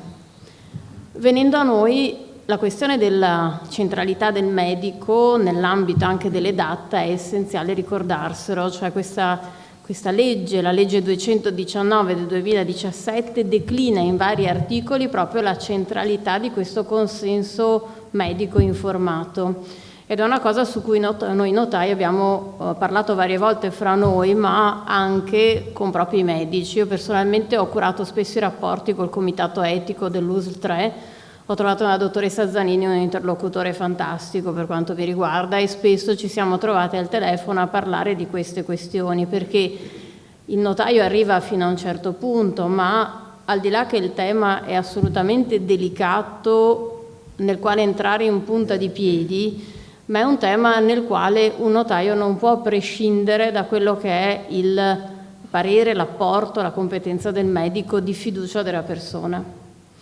Perché questo consenso medico informato è proprio la base, è il nucleo sul quale andiamo a creare tutto questo sistema giuridico di questa norma, perché questa legge in pochi articoli cerca di sintetizzare da un sacco di concetti, dalla definizione ad esempio di quelli che sono definiti trattamenti sanitari, da quella che è la definizione del consenso informato, ma non solo parla delle DAT, ma parla anche di un altro aspetto, che è quello dell'articolo 5, della pianificazione condivisa delle cure, che non sempre si guarda e si valorizza. Questa necessità sono molto sentite negli studi, perché a me capita spesso quando io faccio una consulenza in materia successoria per dei clienti, dove andiamo a delineare uno scenario complessivo, nel senso che accanto alle preoccupazioni di quelle che sono patrimoniali, che possono essere quindi esplicitate in un testamento, quelle che sono delle preoccupazioni diverse, spesso e volentieri le andiamo a trattare e a sottoporre al nostro cliente. Io per prima, quando faccio una consulenza di questo tipo, al di là dell'aspetto patrimoniale, vado a illustrare quella che è la possibilità delle DAT, ma anche quella che è la possibilità di una designazione anticipata di amministratore di sostegno. Cioè sono tutti aspetti che permettono alla persona, io lo dico in studio, di autodeterminarsi, cioè non solo da un punto di vista patrimoniale, ma anche quello che io vorrei per me nel momento in cui mi accompagno alla fine della mia vita. Non è un tema sicuramente facile da affrontare, nel senso che sta molto alla sensibilità dell'interlocutore e del professionista, Però secondo me è un tema che necessariamente il cliente che si avvicina a uno studio notarile e vuole una consulenza in materia successoria deve essere messo in grado di trattare. Ma che cosa sono queste DAT? Il nome è un abbreviativo ovviamente di queste disposizioni anticipate di trattamento. Proprio come dice il nome, anticipo quello che io vorrei un domani, nel senso che io programmo un domani quando e se accadrà che determinati trattamenti sanitari mi vengono o meno somministrati e in quale misura. Capite bene che il notaio non è il suo ambito di fare il medico e capire e esplicitare a un cliente quelli che sono i trattamenti sanitari, perché se voi pensate, si accennava prima dai relatori prima di me, l'alimentazione, no? Che è assurda agli onori della cronaca, la ventilazione e altri trattamenti. Capite bene che, io lo dico, io faccio il mio mestiere, ma giustamente è necessario, per me è imprescindibile che ci sia un medico che spiega alla persona quali sono questi trattamenti medici. Io stessa lo dico spesso, ma se io un domani non fossi più in grado di esprimere la mia volontà, non fossi più autosufficiente, non vorrei essere in vita, vorrei lasciarvi, vi saluto, lo dico ai miei figli e vado da un'altra parte. Però capite bene che una cosa è questa espressione un po' da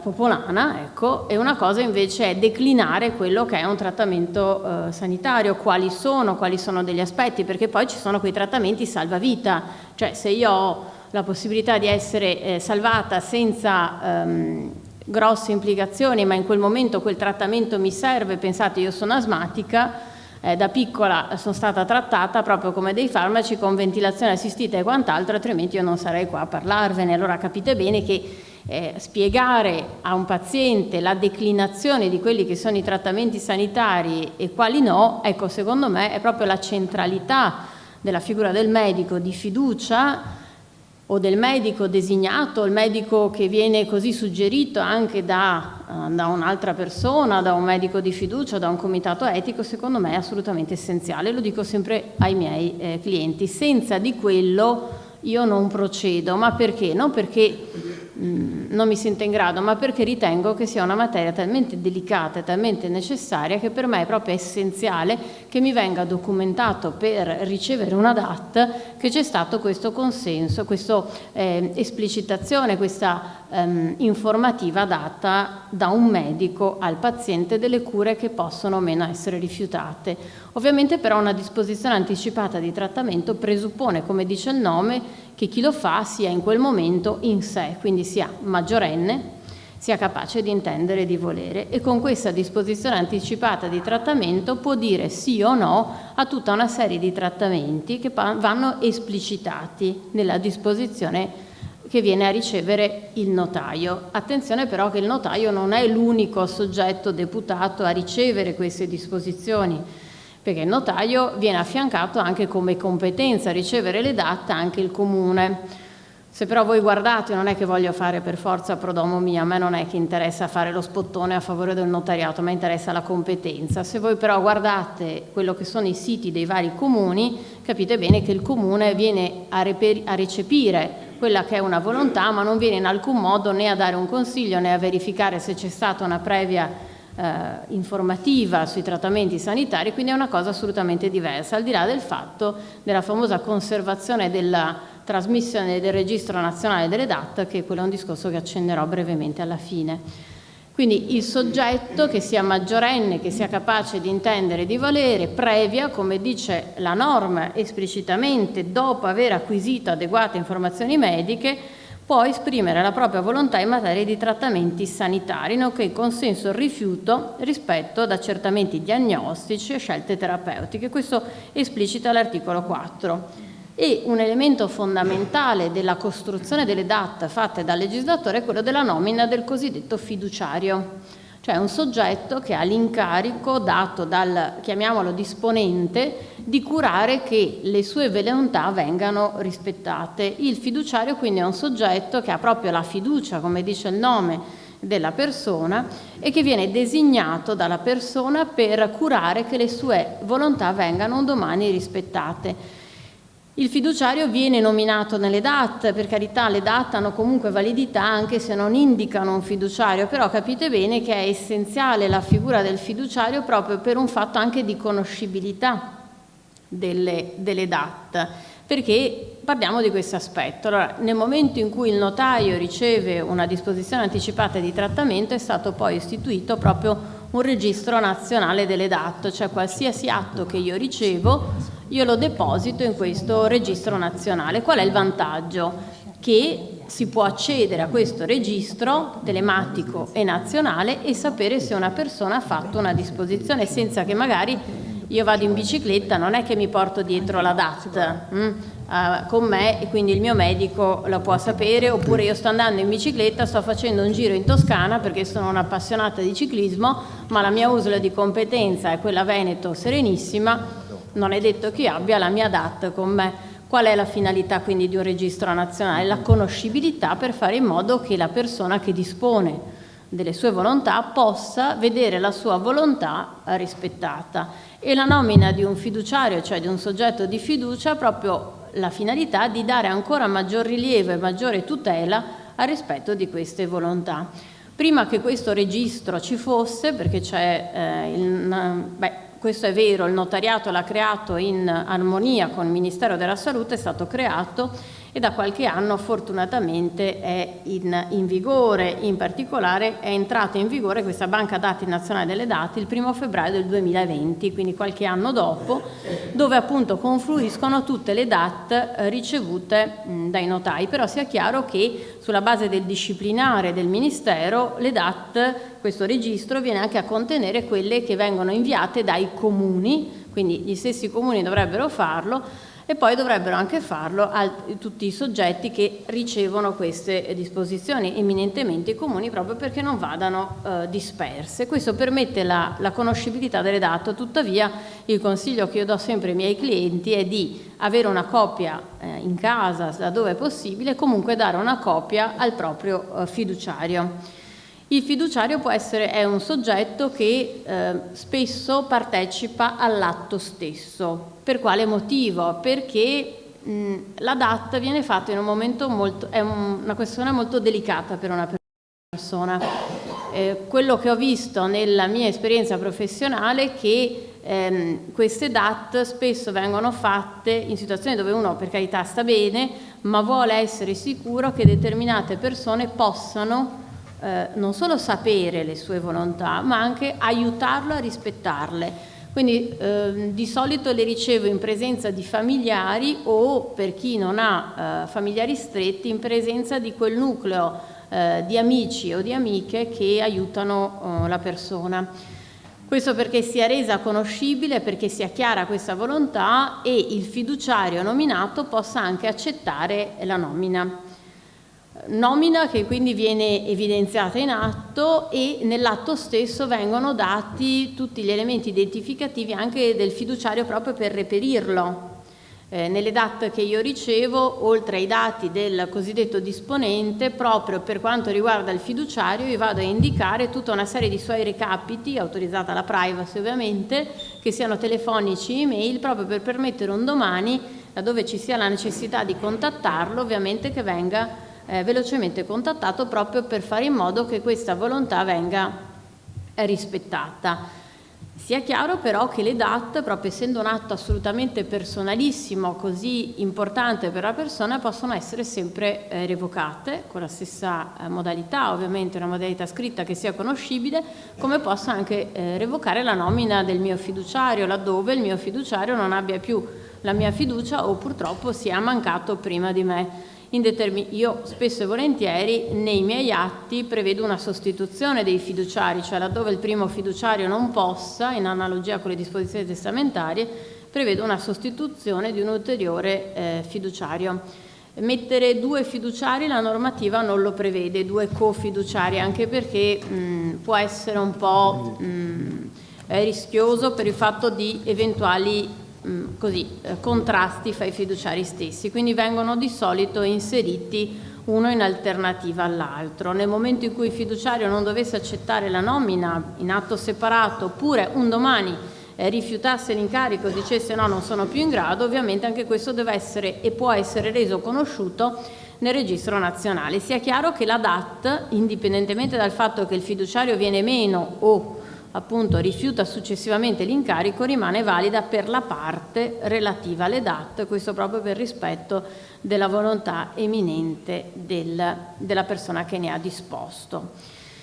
Allora, brevemente quindi questo è il quadro delle DAT, però come vi dicevo le DAT vanno inserite all'interno di un sistema di norme, dove accanto alle DAT, dove io ho a volte dei clienti che mi vengono e dove sono già in una situazione in cui hanno una patologia conclamata purtroppo e quindi sono già sottoposti a delle cure con il loro medico perché hanno una patologia ad esempio tumorale già in corso.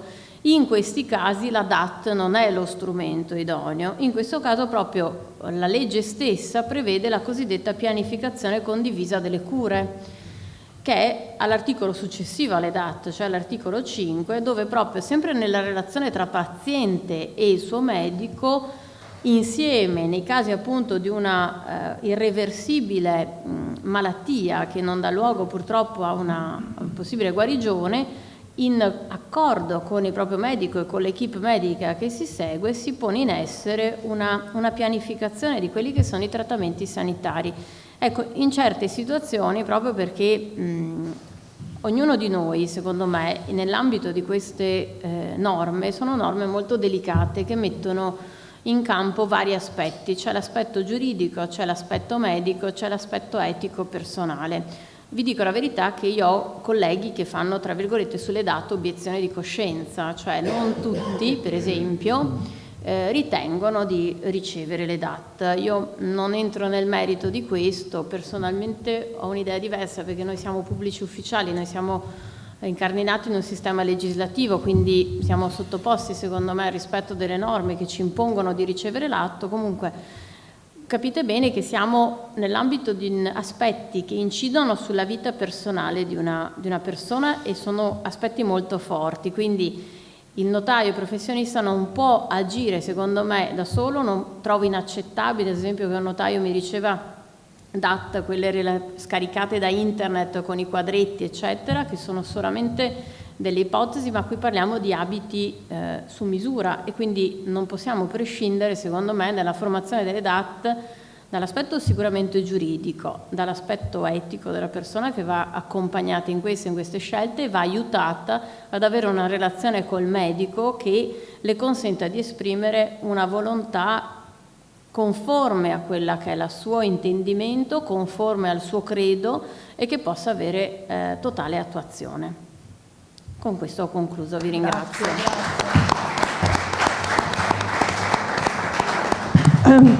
Grazie dottoressa per la chiarezza. E veramente è una normativa che non conosciamo a sufficienza, che dovrebbe veramente avere più diffusione perché risolverebbe molte situazioni. Noi abbiamo concluso le nostre relazioni, se ci sono delle domande, prego.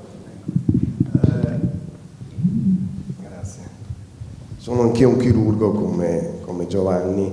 Credo che intanto, come ha detto il professor Darè, questa legge è una buona legge perché permette a me medico di avere anche un rapporto molto preciso e codificato col paziente. Quante volte abbiamo vissuto questa cosa, Giovanni? Senza arrivare all'esempio della chirurgia di guerra che io ho fatto con Medici Senza Frontiere, dove ti arrivano 20 feriti e tu devi scegliere quali dei due operare e abbandoni gli altri, ma non siamo in questa situazione. Credo che il discrimine sia lo stato di coscienza dell'individuo, della persona. Nel caso di DJ Fabo la coscienza era perfettamente integra. Io sono un biologo, devo rispettare la vita e mai farò qualcosa per togliere una vita. Quindi non sono un etico, sono un medico, sono un biologo e come tale devo rispettare la vita. Sicuramente ci sarà qualche medico che non fa questo, ma allora quel medico risponderà alla sua coscienza.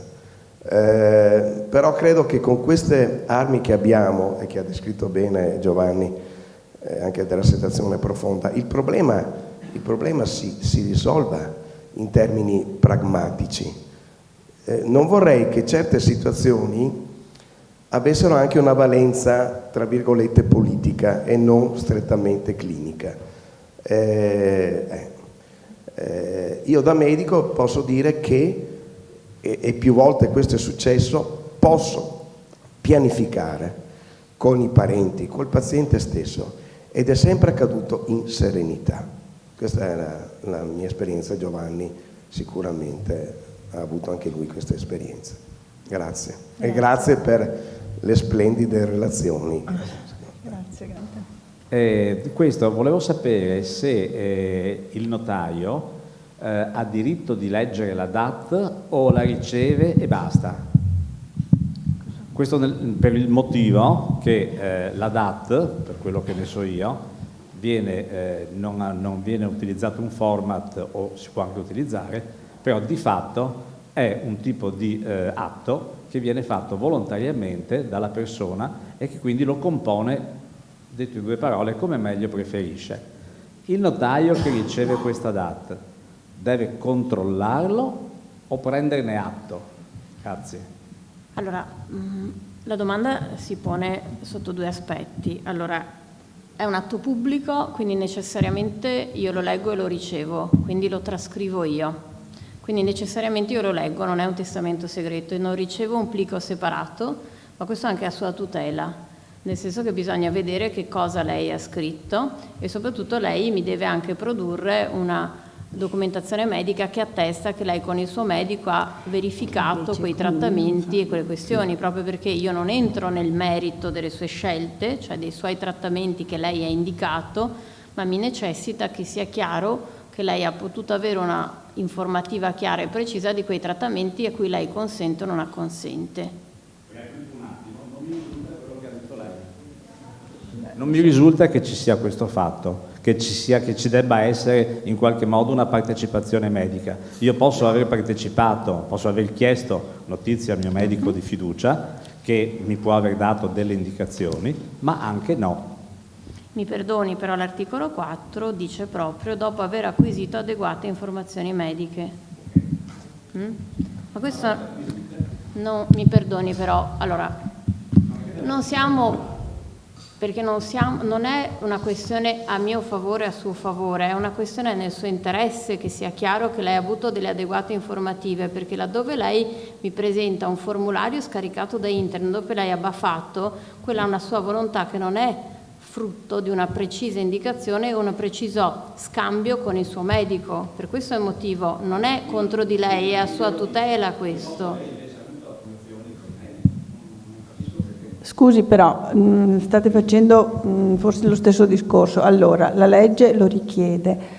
Credo che il notaio dica io devo avere la prova di questa cosa. Lei sta dicendo invece secondo me questa prova non è necessaria. Il notaio ritiene non basta che lei me lo dica, io devo avere anche la prova che ci sia stata un'interlocuzione. È a sua tutela, proprio perché altrimenti possono essere contestate quello che lei dispone.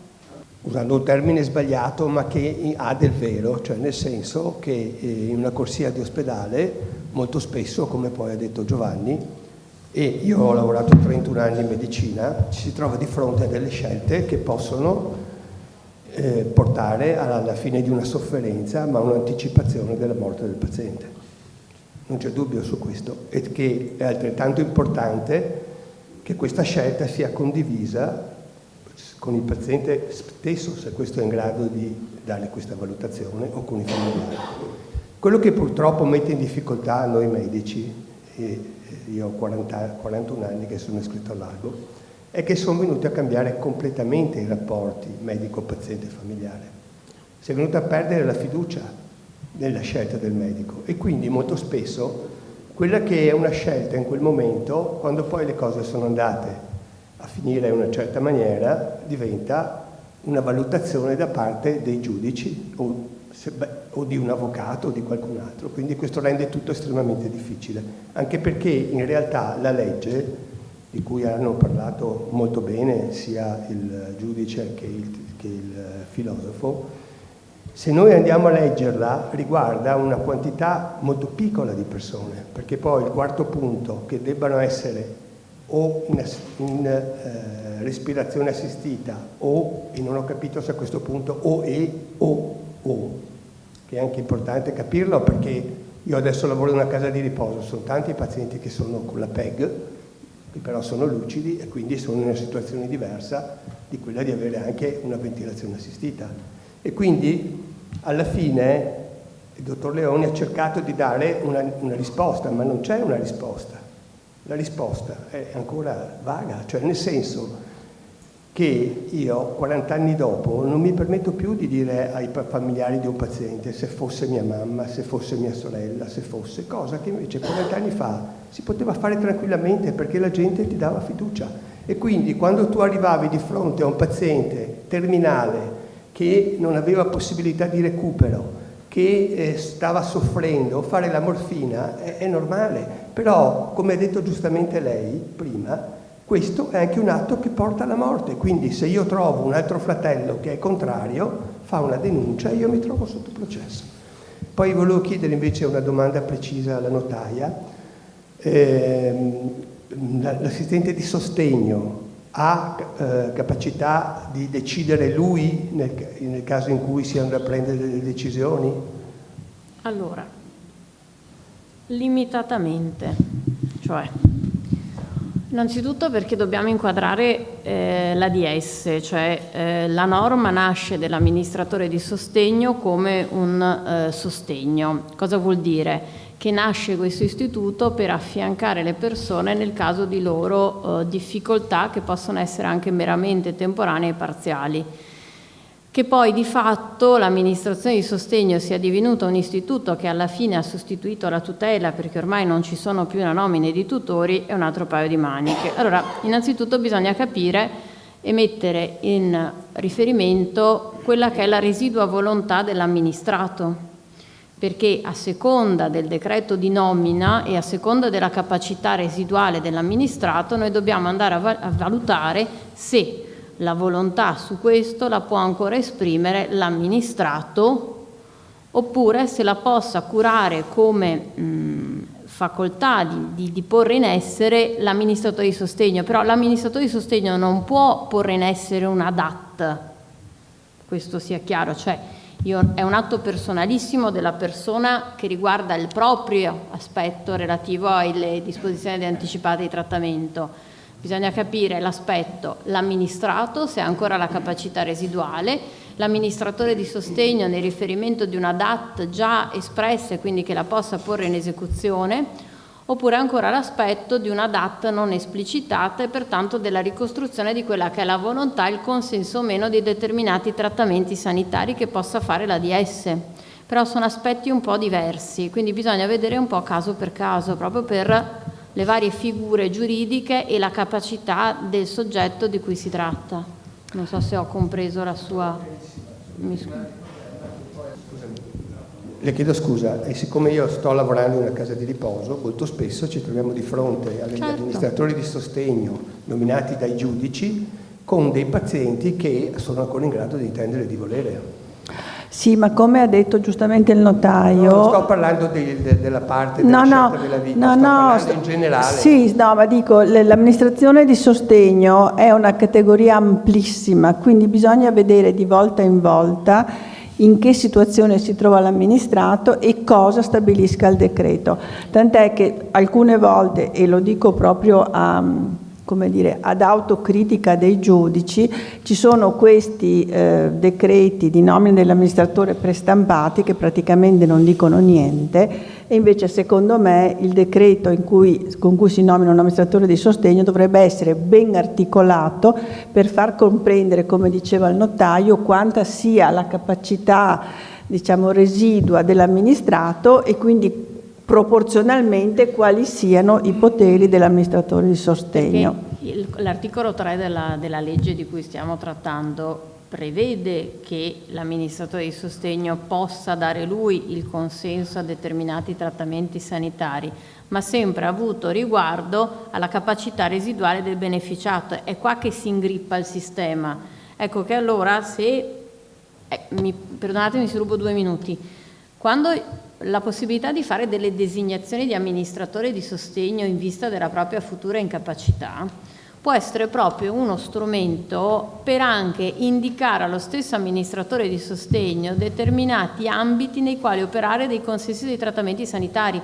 Cioè, io già con la designazione di ADS posso fare una programmazione anche di questo aspetto, eventualmente, perché quando io faccio una designazione di ADS, che poi è il giudice, per carità, che designa, ci mancherebbe, però nel momento in cui io do una designazione di ADS, io posso dare dei compiti e dare già il recinto, mi perdoni, non mi viene altro termine, cioè indicare al mio ADS un recinto nel quale muoversi anche in relazione ai trattamenti sanitari.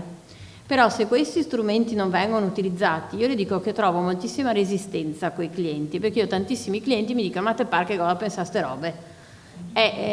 Sì, se posso, però ne ho tantissimi sul tavolo, tutti dicono sì, bello bello, però dopo c'è una sorta di resistenza, perché mi rendo conto che si parla di robe brutte, si parla della morte o della propria incapacità.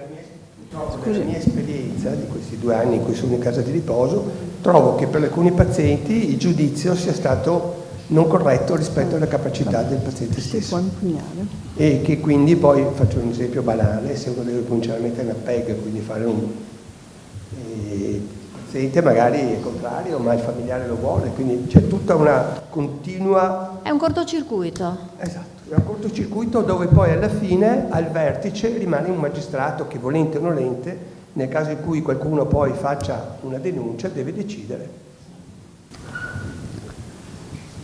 Solo una cosa. Sì. Oh, scusate. No, ma parlo bene. No, deve parlare lui.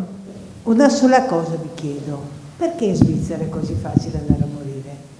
E qua in Italia no? Per quello che abbiamo detto in tutto questo incontro. Questa è la nostra realtà. Allora, cari signori, cercate, noi siamo delle formiche, contiamo poco a Venezia, siamo tanti vecchi. Noi vi affidiamo sto problema qua. Aiutateci. Posso rispondere? Ho sbagliato? Per l'introduzione del suicidio assistito. Posso rispondere? Mi dica, sì. Per me non è una soluzione andare in Svizzera e non è una soluzione vi proporre la soluzione svizzera per l'Italia. Ecco, lo dico molto onestamente, appunto perché io vorrei, magari forse non è apparso chiaramente da quello che dicevo prima per mancanza di tempo, vorrei che emergesse la differenza sostanziale dal punto di vista morale del lasciar morire rispetto all'uccidere. Allora, il suicidio è un'autouccisione, se è medicalmente assistito, insomma c'è la compromissione del medico che aiuta ad uccidere, tra virgolette, un altro soggetto, il paziente. Lo farà con le migliori intenzioni, per carità, però è una tipologia ben precisa. Lasciar morire è un'altra cosa. Lasciar morire non vuol dire ovviamente disinteressarsi, vuol dire mettere in atto tutte quelle procedure di cui il dottor Leoni ci ha spiegato benissimo, perché abbiamo tante possibilità come medicina oggi, a cominciare appunto dalla medicina palliativistica. E quindi c'è la possibilità del rifiuto della rinuncia da parte del paziente, c'è la possibilità del medico di sospendere una terapia qualora risultasse troppo gravosa. Attenzione, che a quanto mi dicono i medici non è sempre vero, diciamo, che i pazienti rifiutino le cure, o molto spesso i pazienti, o meglio, i familiari dei pazienti chiedono di insistere, chiedono il cosiddetto accanimento terapeutico. Dottore, faccia tutto il possibile. Ecco, però lì deontologicamente un medico, e adesso in base anche alla legge 219, dovrebbe fermarsi quando appunto queste cure sono futili, come dicono gli americani, sono inefficaci, inappropriate, sproporzionate e così via. Quindi io veramente raccoglierei l'invito iniziale della nostra Presidente. Molto spesso noi affrontiamo questi temi in modo un po' partigiano, un po' ideologico, ma finendo per perdere le distinzioni. Abbiamo tante possibilità oggi, a mio parere non c'è bisogno di fare ricorso, ma opinione personalissima, non c'è bisogno di fare ricorso al riconoscimento del suicidio medicalmente assistito o dell'eutanasia, perché dobbiamo anche prendere in considerazione non solo la possibilità estrema del DJ Fabo di casi simili, ma che cosa avverrebbe nel momento in cui ci fosse un riconoscimento di questo genere. Il rischio paventato dalla stessa Corte Costituzionale è che si finirebbe per danneggiare le persone più deboli, più vulnerabili, che magari chiederebbero di essere messe da parte per tanti motivi più disparati.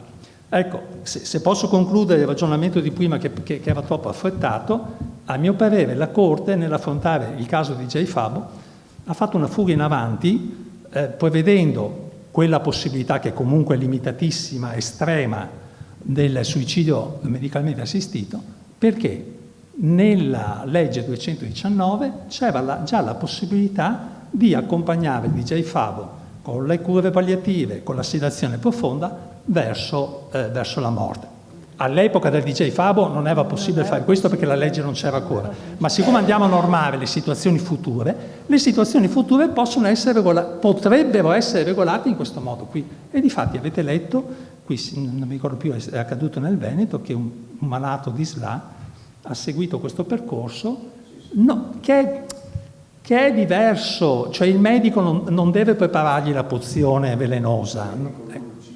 E cioè, io capisco le resistenze di cui ha parlato il chirurgo prima, capisco insomma appunto questi riferimenti deontologici così rilevanti, così importanti, e sono questioni delicatissime e quindi insomma bisogna procedere con i piedi di piombo. E consentitemi un'ultima tirata un po' polemica: lo scorso anno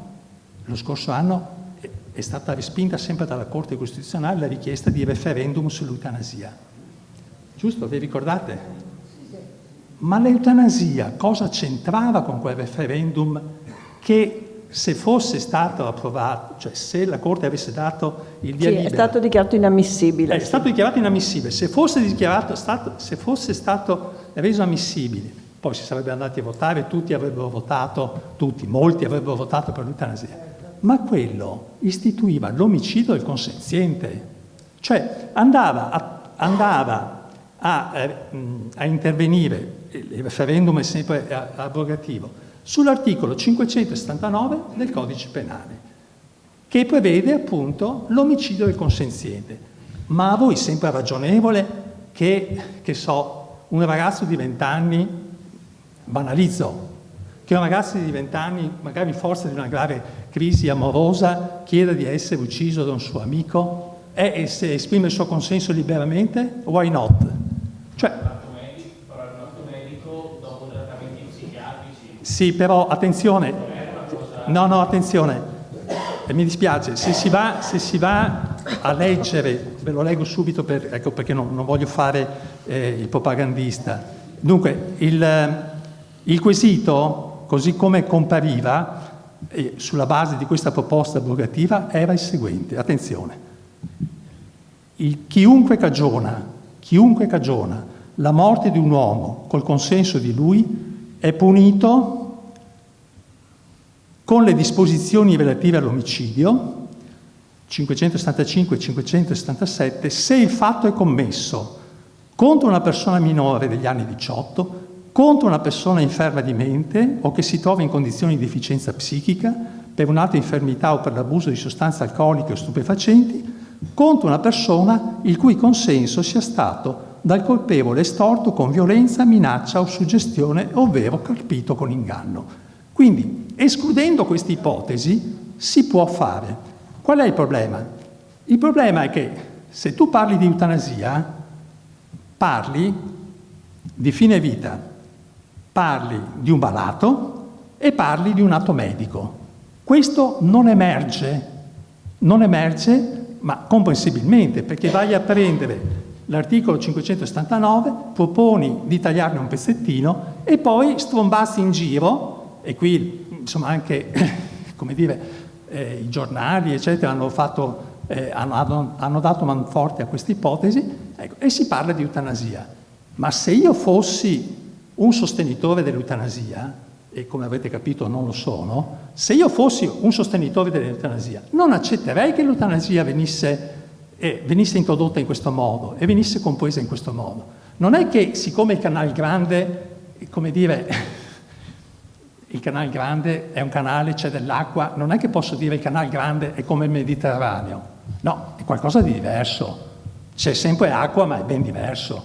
Allora, l'eutanasia, se volete, è una modalità particolarissima di omicidio del consenziente, particolarissima, ma non me la puoi descrivere in prima istanza in questo modo, perché viene meno appunto quella dimensione riguardante il fine vita, riguardante l'atto medico e riguardante la malattia, la patologia. Scusate. Mi verrebbe da dirle, professore, però, che la vita, come qualcuno ha detto, e mi è molto piaciuta, la vita è la libertà di vivere e non una condanna a vivere. In molti casi è una condanna a vivere, dalla quale qualcuno chiede di essere liberato. Bene, grazie per averci ascoltato e arrivederci al prossimo incontro in Ateneo.